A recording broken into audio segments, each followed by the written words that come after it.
This is an Italian American who has been so active in the community for so long and done so much. I'm going to say the details until Tony waves, so I know I'm not way ahead of myself, but I think you'll be pleasantly surprised.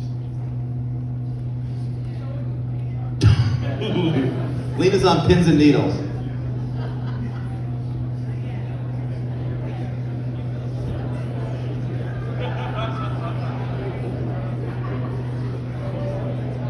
They're walking up. Game started again. Everybody's making their way. This is a very big arena. You guys didn't come in from the garage. It's very confusing. This is the largest footprint arena in hockey. So there's a lot of space, as you can see. We've waited on pins and needles. I have nothing left to say for the rest of the weekend, other than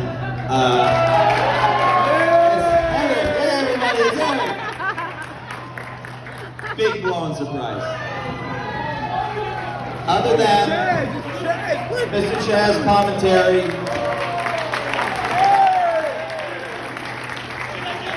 came in before my intro, but I wanted to say something about this man.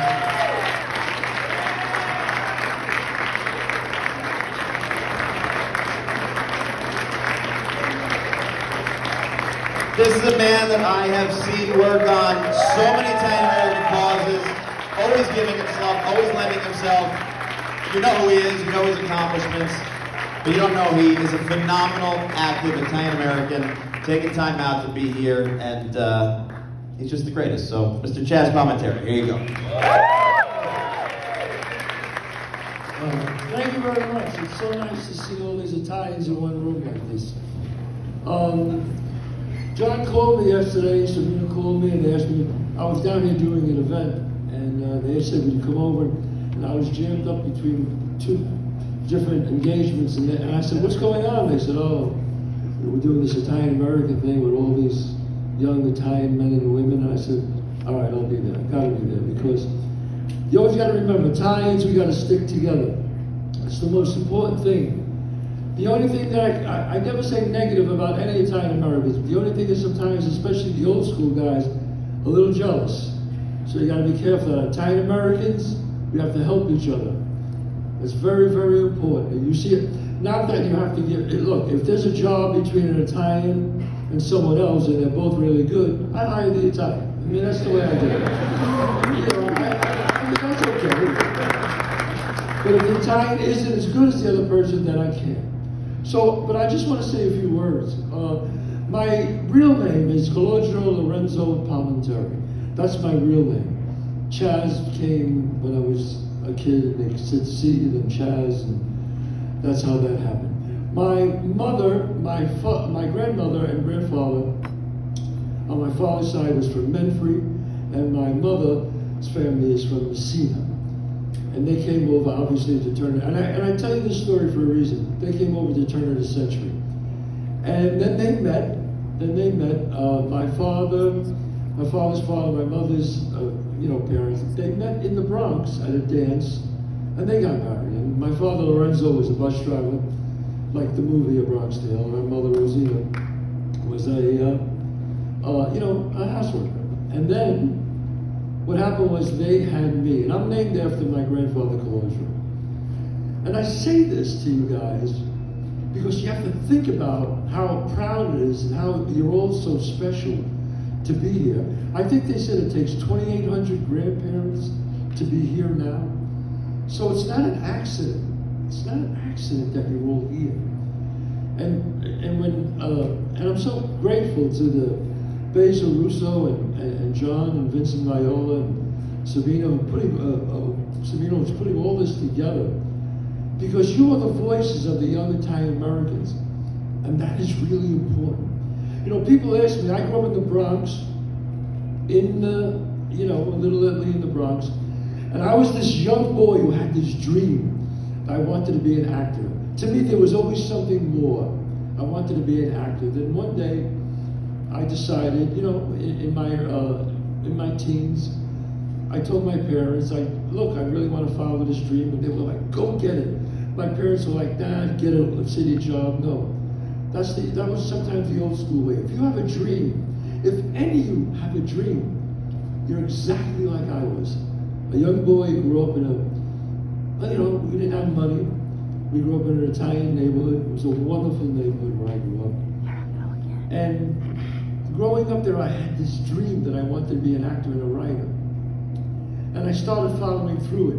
Then I got into a band. I sang for 10 years on the road with a band. And then finally I said, hey, I got to go back to Manhattan and be, you always wanted to be an actor and writer. So I left music and I took a risk. A risk. Sometimes you have to take a risk, folks. The bigger the risk, the bigger the reward. And I got a part, my first big part was on Broadway. I was on Broadway, but I was an understudy. For those of you who don't know what an understudy is, you don't really go on, you just have to sit in the wings in case something happens. So I went back to my neighborhood and I said to everybody, I said, hey, I'm on Broadway, I'm going to be an understudy. And I grew up with all these wise guys, and they said to me, oh, we want to come and see you. So I said, well, you really can't. And they said, why? Are you embarrassed? I said, no, I'm not embarrassed. I said, I'm an understudy. And the wise guy said to me, what's an understudy? And I said, well, if something happens to the guy, then I go on. Not realizing what I just said. About 10 minutes, it's a true story. I told this on the Tonight Show. 10 minutes later, he comes over to me, this guy Carmine, and says, hey, Chaz, can I talk to you? And I said, yeah, what's up? And he said, do you want to go on? And I said, excuse me? He goes, yeah, you want to go on Broadway? We'll get you on. And then I realized what he was saying. And I went, no, you can't do that. And he said, don't worry, we'll make it look like a muggy. It'll be fine. So it was, look, I talk about the mafia, but what is the mafia? The mafia is a little segment in the Italian-American community. What are we all Italian-Americans? It's the working man. It's the working man, the cop, the fireman, the truck driver, the taxi driver, the butcher, the baker. These are the work, that's what an Italian-American is. The mafia gets all the hype, but we are the working people. We have the blood of so many people in us. Think of the artists, Michelangelo, Dante. I mean, you have that blood inside of all of you. That is there from ancestor to ancestor. That's there. The artists, Valentino, Versace, Armani. And it goes on and on. Be proud to be an Italian American. So cut two. I go to Hollywood and I can't get a break. I still want a break. I go on Hill Street Blues and shows like that, but I don't get that big break. And still, I have this dream. I have this dream of being somebody. So I ran out of money after a couple of years in LA, and I got a job as a doorman. Because I used to bounce, and I got a job as a doorman. That was the only thing I really knew how to do. I was always in the arts, singing, acting, whatever. And one night, I'm sitting there, and I'm making money. I'm making, my $20 tips like I always did. And a guy comes walking over to me, and he goes, excuse me, get the hell out of my way. And he was really rude to me. And I stopped him. I said, excuse me. I said, I'm sorry. And he goes, do you know who I am? Now, when a person says, do you know who I am? He's an asshole. I have to say that. Don't ever say those words. Don't ever. If I go into a restaurant, they don't recognize me, I say, oh, it's okay, I'll wait. And then I'll walk to the side, and somebody will come over and they'll recognize me, and I'll get in. But I never go, do you know who I am? That is a horrible thing to do. So I said to him, yes, I know who you are. You are the guy who's not getting in tonight. And he got really upset, and he said, you'll be fired in 15 minutes. And 15 minutes later, I got called in to the boss, and the person I just didn't let in, now you guys are too young to know who he is. His name was Swifty Lazar. Now, Swifty Lazar was the biggest agent in William Morris in the world. In the world. And I just told him he couldn't get into his own party because it was his party. I got fired. I went home. I sat on the edge of my bed and I said, what am I going to do? I was not a kid. I was in my late 30s. okay? I was not a kid. And I sat on the edge of my bed and I said, what am I gonna do? And on the refrigerator was this thing, it said, the saddest thing in life is wasted talent. Because it was the card my father wrote and told me about it. So I said at that moment, if they won't give me a great part, then I'll write one myself. Period. And I wrote about this killing that I saw. For those of you who've seen the movie Bronx Tale, it's exactly the way it happened. I was sitting on the stoop with my hands out like this. This guy killed a man right in front of me. My father ran down, grabbed me by my arm, and dragged me upstairs.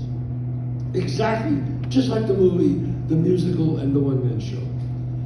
And I said, I'll write about that. Because I'm tired of this mafia bullshit. I want to write about my dad. Because he's a hero. Your fathers are the heroes. Your mothers are the heroes. That's what an Italian American, we work hard. So I started writing, and I said, well, being an actor, I said, I'm going to perform all the parts.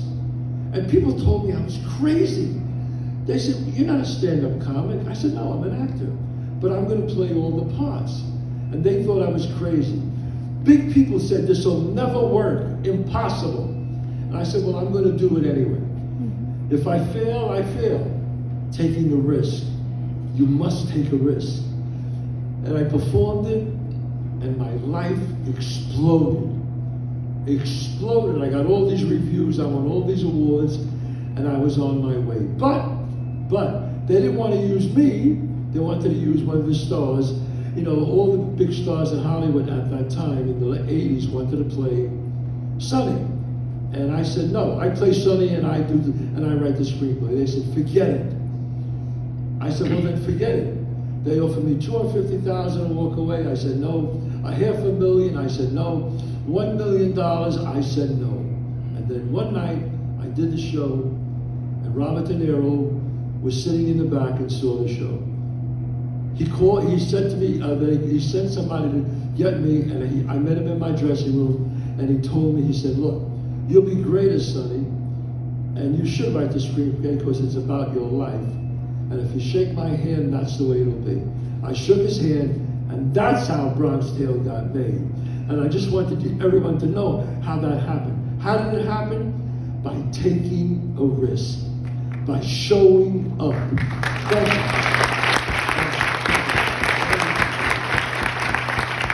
And I'm just going to close with these last few things. What is the secret? People ask me all the time when I'll do lectures at colleges. They say, Mr. Palmentieri, what's the secret of success? Everybody has a secret. Everybody. You know, this is mine after being in the business so long. And I love to, I'm like a sponge. I always talk to successful people. The number one thing of success, guys, everyone out there, listen to me carefully. If you put these three things in your head, write them down if you want, you cannot fail. It's impossible.